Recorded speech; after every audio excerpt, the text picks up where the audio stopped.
بسم اللہ الرحمن الرحیم اللہم صلی علی محمد وعلی آل محمد۔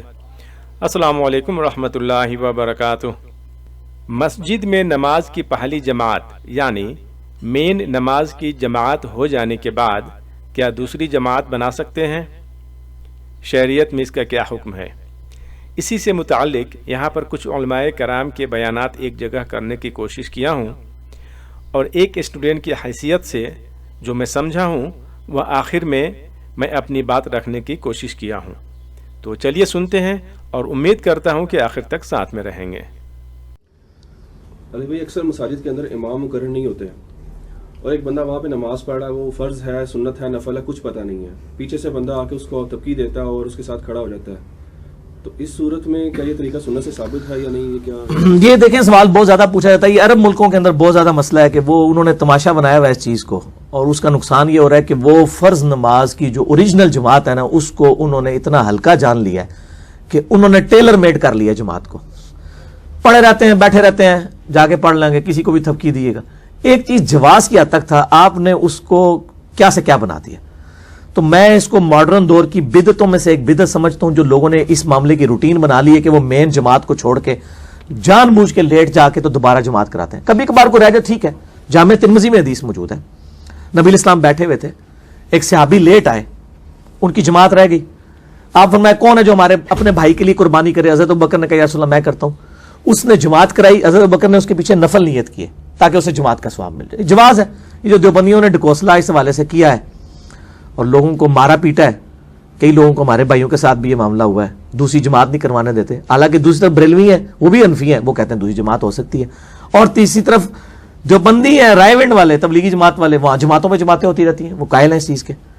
لیکن پارشلی مسئلہ درست ہے کہ ہلکا نہ جانا جائے۔ میں یعنی ایک آئی ٹین میں ایک اہل حدیث مسجد کے پاس 2 سال تک رہا، ایک کرائے کے مکان میں، اس وقت اپنا گھر نہیں تھا، تو وہاں میں نے دیکھا کچھ لوگوں نے روٹین بنائی ہوئی تھی اہل حدیث کی مسجد میں، اہل حدیث ہی تھے، وہ روزانہ ہی لیٹ آتے تھے اور پھر اپنی لگا جماعت کراتے تھے۔ تو وہ روٹین اس طرح کی بنا لینا، یہ یعنی مین جماعت کو ہلکا جاننا، یہ تو غلط ہے۔ ہاں اگر کبھی کبھار ہو جاتا ہے جماعت ضرور کروائیں۔ باقی یہ جو ہے نا کہ کوئی نفل پڑھ رہا ہے، سنتے پڑھ رہا ہے، تھپکی دے کے بیٹھ جانا، یہ جواز کی حد تک۔ یہ تھپکی اتنی ہی ہے جو بخاری مسلم میں حدیث ہے کہ نبی علیہ السلام تہجد کی نماز پڑھ رہے تھے، تو اکیلے پڑھ رہے تھے، حضرت عبداللہ ابن عباس آ کے پیچھے انہوں نے نماز الٹی طرف نیت کر لی، بائیں طرف، تو آپ نے ان کو کان سے پکڑ کے دائیں طرف کھڑا کر لیا، یعنی وہ آپ صلی اللہ علیہ وسلم کے بعد آپ کے پیچھے شامل ہوئے۔ یہ ایک حدیث ہے جس کا جواز لیا گیا۔ دوسری حدیث بخاری مسلم کی ہوا ہے کہ معاذ ابن جبل کہتے ہیں کہ میں نبی علیہ السلام کے پیچھے عشاء کی نماز پڑھتا تھا، اس کے بعد میں اپنی قوم میں جا کے عشاء کی امامت کرتا تھا۔ حالانکہ انہوں نے پڑھی ہوتی تھی عشاء، دوبارہ جا کے نفل پڑھ رہے ہوتے تھے، خود نفلی۔ اسی کے بعد امام بخاری نے باب باندھا کہ متنفل کے پیچھے فرض والے کی بھی نماز ہو جاتی ہے۔ جماعت قائم کرنے میں ضروری نہیں ہے کہ امام اور مقتدی کی نیت ایک ہو، یعنی یہ ہو سکتا ہے کہ امام جو ہے نفل پڑھا رہا ہے، مقتدی جو ہے وہ پیچھے فرض پڑھ رہا ہے، تو لیکن یہ پھر تماشا نہ بن جائے، جس طرح ہمارے یہاں پہ تراویح میں روزانہ لوگ لیٹ ہوتے ہیں، پھر تراویح میں جا کے عشاء کی نیت کر رہے ہوتے ہیں۔ جواز کی حد تک اس کو تماشا تو نہ بنایا جائے، تو ہو جاتا ہے۔ لیکن یہ جو کچھ ہوا ہے وہ تھپکی دے کے پیچھے، وہ ان 2 حدیثوں کو جوڑ کے ایک اجتہاداً مسئلہ نکالا ہوا ہے۔ باقی جو اس وقت عرب ملکوں میں تماشا بن چکا ہے، سعودیہ کے اندر اور کویت کے اندر اور دبئی کے اندر، کہ لوگ مین جماعت کو انہوں نے کہا ٹھیک ہے مین جماعت ہوتی جدھر مرضی جائے، اسی جا کے اپنی جماعت کرا لیں گے، یا جو پڑھ رہے گا پیچھے تھپکی دے کے کھڑے ہو جائیں گے۔ یہ اس وقت پریکٹیکلی تقریباً بدعت کی شکل اختیار کر چکی ہے، کیونکہ اس نے اوریجنل دین کو جو ہے نا وہ اپنی حالت سے ہٹا دیا ہے اور لوگوں نے تماشا بنا لیا ہوا ہے۔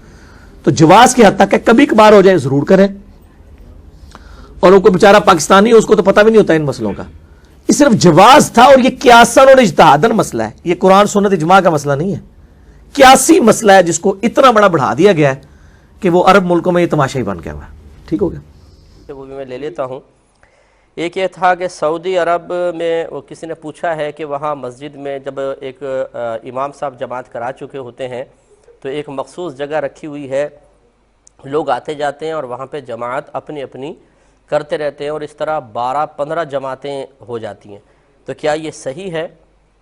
دیکھیں مسئلہ یہ ہے کہ جماعت ثانیہ کروانا تو شرعاً جائز ہے۔ خود نبی کریم صلی اللہ علیہ وسلم ایک دفعہ نماز پڑھا کر چکے تو ایک صحابی دیر سے آئے، تو رحمت کونین صلی اللہ علیہ وسلم نے ارشاد فرمایا کون ہے جو ان کے ساتھ نماز ادا کرے؟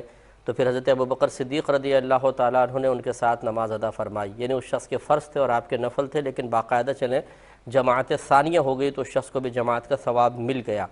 تو وہاں پر ایسے ہی ہوتا ہے، وہاں پہ عرف ہے، رواج ہے کہ جیسے جیسے لوگ دیر سے آتے رہتے ہیں وہ اپنے اپنی جماعت قائم کرتے رہتے ہیں، اور خصوصاً ان مساجد میں زیادہ ہوتا ہے جہاں پر بسوں کے سٹاپس وغیرہ ہوتے ہیں، جیسے مکے سے مدینے آ رہی ہیں، مدینے سے مکے جا رہی ہیں، درمیان میں بسیں رکی، نئے نئے پیسنجرز آ رہے ہیں، جماعت ختم ہو گئی، اپنے اپنے آ کے جماعت قائم کر رہے ہیں، تو یہ ہے شرعاً جائز۔ لیکن وہیں پر ہوگا کہ جہاں پر عرف اس کا رائج ہو آج کل کے دور کے اعتبار سے۔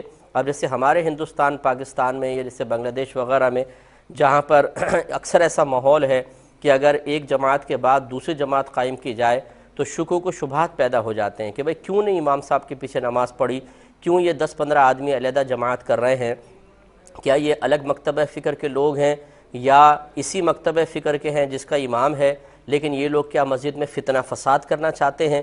تو اس لیے اب یہاں پر جو ہمارے ہاں ایسا ماحول بن چکا ہے کہ دوسری جماعت قائم کرنا بہت خطرناک ہو جاتا ہے، تو یہاں پہ ہم یہی مشورہ دیں گے کہ اگر کوئی مسافر وغیرہ ہو تو پھر وہ دوسری جماعت قائم، اگر جیسے 3-4 آدمی سفر کر کے آ رہے ہیں، سفر کرتے ہوئے آ رہے ہیں، مسافر ہیں، درمیان میں کوئی مسجد آ گئی اور جماعت قائم کر لی تو الگ بات ہے کہ لوگ پوچھیں گے تو بتا سکتے ہیں جی مسافر ہیں۔ ویسے جو محلے والے ہیں وہ جماعت ثانیہ قائم کرنے کی عادت نہ ڈالیں، ورنہ فتنہ فساد سے خالی نہیں ہے۔ اور جو باہر ہو رہا ہے وہاں چونکہ عرف رائج ہے، کوئی اس کو برا نہیں مانتا ہے، لگاتار لوگ آتے ہیں پڑھتے چلے جاتے ہیں، تو وہاں پہ شرعاً بالکل درست ہے۔ سوال یہ ہے کہ ایک مسجد میں دوسری جماعت بنا کر نماز ادا کر سکتے ہیں یا نہیں؟ واضح کیجئے قرآن و حدیث کی روشنی میں۔ دیکھیے، ایک مسجد میں دوسری جماعت عموماً نہیں بنانا چاہیے، اس میں کراہت ہے، اس لیے کہ اس میں کئی مفاسد ہیں۔ ایک تو یہ، اب یہ بہت بڑا لمبا سوال ہے لیکن اختصار کے ساتھ میں اس کو جواب دے رہا ہوں۔ اللہ کے نبی صلی اللہ علیہ وسلم کے صحابہ کا معمول تھا کہ جب وہ مسجد میں آتے اور دیکھتے کہ جماعت ہو چکی ہے تو الگ الگ نماز پڑھتے تھے۔ حسن بصری رحمۃ اللہ علیہ فرماتے ہیں کہ جب اللہ کے رسول صلی اللہ علیہ وسلم کے صحابہ مسجد میں جاتے اور دیکھتے جماعت ہو چکی ہے تو الگ الگ نماز پڑھتے تھے، صلو فرادہ، اکیلے اکیلے پڑھتے تھے۔ اور وہ صحابی جو مسجد میں آئے اور دیکھا جماعت ہوئی وہ بھی الگ پڑھ رہے تھے کیونکہ وہی معمول تھا۔ آپ نے ایک صحابی سے جن کی جماعت ہو جانے کے بعد جو بیٹھے ہوئے تھے، آپ نے کہا کون اس کو صدقہ دے گا؟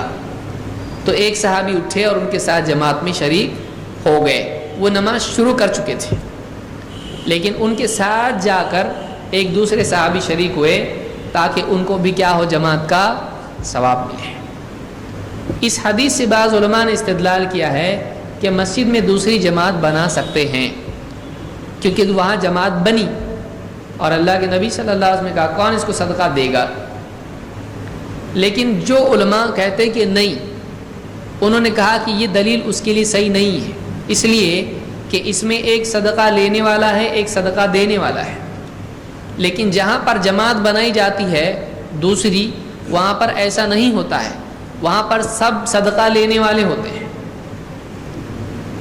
یہاں پر صورت کیا ہو رہی ہے، ایک آدمی اکیلا نماز پڑھ رہا ہے، دوسرا جا کے اس کے ساتھ شریک ہو رہا ہے جس کی ہو چکی ہے، اسی لیے یہاں صدقے کا لفظ آ رہا ہے۔ صدقہ یعنی یہ نفل پڑھ رہا ہے، اب وہ اس پر کیا کر رہا ہے، اس کے ساتھ نفل میں شریک ہو کر، کیونکہ یہ فرض پڑھ سکتا ہے واپس سے نہیں، یہ نفل پڑھ رہا ہے اور اس پر احسان کر رہا ہے۔ لیکن جو آدمی اپنی نماز اس کی نہیں ہوئی وہ اس پہ احسان کر رہا ہے، وہ تو اپنے اوپر احسان کر رہا ہے، اس کی تو باقی ہے ابھی۔ تو علماء نے کہا کہ یہ صورت الگ ہے اور وہ صورت الگ ہے، اس لیے اس کو اس کے ساتھ جوڑنا مناسب نہیں ہے۔ دوسری بات یہ کہ علماء نے یہ بھی کہا کہ اللہ کے نبی صلی اللہ علیہ وسلم نے کہا کہ میرا جی چاہتا ہے کہ میں چند نوجوانوں کو یہاں پر جمع کروں اور کسی کو اقامت کے لیے کھڑا کر دوں اور جماعت قائم ہو جائے، اور پھر میں جا کر ان کے گھروں کو جلا دوں جو جماعت میں حاضر نہیں ہوتے ہیں۔ تو سوال یہاں یہ پیدا ہوتا ہے، الذین لا یحضرون الصلاۃ، جو نماز میں حاضر نہیں ہوتے ہیں، کون سی نماز میں؟ تو جو دوسری جماعت بنے گی وہ بھی تو فرض ہوگی. تو کون سی نماز میں حاضر نہیں ہوتے ہیں؟ پہلی جماعت. تو معلوم یہ ہوا کہ پہلی جماعت میں حاضر ہونا کیا ہے؟ مستحب ہے کہ واجب ہے؟ کیا ہے؟ واجب ہے. واجب ہے. تو اس جماعت میں آدمی شریک نہیں ہوتا ہے تو یہ غلط ہی کرتا ہے، اور وہیں پڑھ رہا ہے تو آپ نے فرمایا ان کے گھروں کو جلا دو. تو ایک آدمی کے لیے ضروری ہے کہ وہ کیا کرے؟ اس پہلی جماعت میں آئے جس میں کون ہے؟ اللہ کے نبی صلی اللہ علیہ وسلم ہے. کیا مسجد نبوی میں کئی جماعتیں ہوتی تھیں؟ اگر ہوتی تھی تو لوگ بولتے تھے ہمارے نا دوسری جماعت میں آنے ہی والے تھے، ہم ہمارے گھر کو کیوں جلا رہے؟ ہم کون سی جماعت میں آ رہے تھے؟ دوسری جماعت میں آ رہے تھے. تو یہ حدیث بتاتی ہے کہ ایک ہی جماعت اس زمانے میں ہوتی تھی، اور جو اس جماعت میں نہیں آنے والے ہیں ان کے گھروں کو جلانے کی بات اللہ کے نبی صلی اللہ علیہ وسلم نے کہی. اسی طرح سے عبداللہ ابن مسعود رضی اللہ تعالیٰ عنہ مسجد کی طرف گئے اور دیکھا راستے ہی میں کہ جماعت ہو چکی ہے، یا مسجد جا کے دیکھا کہ جماعت ہو چکی ہے. تو انہوں نے مسجد میں نماز نہیں پڑھی، بلکہ واپس ساتھ میں جو لوگ تھے ان کو لے کر واپس گھر آئے اور گھر میں جماعت بنائی. علماء نے کہا کہ اگر واقعی مسجد میں جماعت بنانا ہوتا تو وہ مسجد کی فضیلت سے محروم گئے ہوئے واپس آئے نا، جا کر واپس آئے. تو یہ بھی قرینہ ہے کہ صحابہ میں یہ چیز تھی کہ جماعت بنانا ہے تو مسجد میں نہ بنائی جائے بلکہ الگ سے کہیں اور بنائی جا سکتی ہے. مسجد سے ہٹ کے کسی کا کمرہ ہے جا کے جماعت بنائے اگر کوئی تو کوئی مسئلہ نہیں ہے، کوئی مسئلہ نہیں، کیونکہ کبھی دیر بھی ہو سکتی ہے آدمی کو آنے میں. مجبوری میں علماء نے بعض صورتوں میں دوسری جماعت بنانے کی گنجائش دی ہے. جنہوں نے کہا کہ بنا سکتے انہوں نے بھی کچھ قیود کے ساتھ بتایا. قید نمبر 1، پہلی جماعت میں اگر سستی ہوتی ہے بعد کی جماعتوں سے تو وہ صحیح نہیں ہے. 2، مسلمانوں میں آپس میں اختلاف اور انتشار ہوتا ہے کئی جماعتوں سے تو وہ صحیح نہیں ہے. 3، مقامی امام اور ذمہ دار جو بھی ہے مسجد کا اس کی اجازت نہیں ہے تو بھی صحیح نہیں ہے. کیوں؟ اس لیے کہ اللہ کے نبی صلی اللہ علیہ وسلم نے فرمایا کہ کسی امام کی سلطان میں دوسرا امامت نہیں کر سکتا ہے. تو وہاں ایک امام ہے، اس کے حکم اور اجازت کے بغیر دوسرا وہاں امامت کر سکتا ہے؟ نہیں. تو اس طرح سے یہ قیود بعض علماء نے لگائی ہے. تو یہ بہت پیچیدہ مسئلہ ہے. بعض علماء نے علی الاطلاق کہا کہ جماعت چونکہ فضیلت ہے اس لیے بنائی جا سکتی ہے، لیکن زیادہ صحیح یہی لگتا ہے کہ نہیں بنانا چاہیے، اور خصوصاً اگر بنانا ہی ہے تو ان شرطوں کے پورا ہونے کے بعد وہ بنا سکتے ہیں. کسی بعض مساجد میں اجازت ہوتی ہے کہ بنانا چاہے تو بنا لو. اگر کوئی مسجد ایسی ہے کہ جو مسافروں کے لیے بنائی ہوئی ہے اور لوگ آتے ہیں نماز پڑھتے ہیں جاتے ہیں، اس کا کوئی وقت ہوتا ہے مسافر کا؟ نہیں. تو ایسی مساجد میں جماعت بنانے میں کوئی حرج نہیں، چاہے وہاں 100 جماعتیں ہو جائیں اس میں کوئی مسئلہ نہیں. لیکن جہاں امام راتب ہوتا ہے، مستقل امام ہے، مستقل وقت ہے، اذان ہوتی ہے اور نماز ہوتی ہے، تو پھر اذان اور نماز ساری جو بھی آئے گا اذان دے گا نماز پڑھائے گا. پھر اذان کس کے لیے ہوئی وہاں پہ؟ تو مسجد نبوی میں کتنی اذانیں ہوتی تھی؟ تو پھر سوچیے کہ ایک اذان، ایک اقامت، ایک جماعت، تو وہاں تعدد جماعت تھا، کوئی دلیل اس کی نہیں ہے.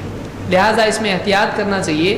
اور گنجائش ان صورتوں میں، یا مثلا مان لیجئے کہ مسجد اتنی فل ہو جائے کہ لوگوں کے لیے جگہ ہی نہیں، اب اس کے بعد بیچارے بچے ہو کیا کریں گے؟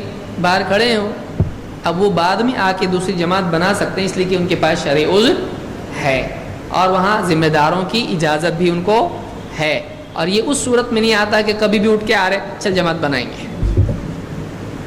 تو اس سے کیا ہوتا ہے؟ عام طور سے سستی لوگوں میں پیدا ہوتی ہے، نہیں ہونا چاہیے. اگر پہلی جماعت گزر جائے اور مسجد معین ہے، وہاں امام معین ہے، جماعت معین ہے، تو دوسری جماعت سے امام ابو حنیفہ رحمۃ اللہ علیہ منع فرماتے ہیں. وہ کہتے ہیں اس طرح لوگ عادی ہو جائیں گے، جب آئیں گے جماعت کرا لیا کریں گے.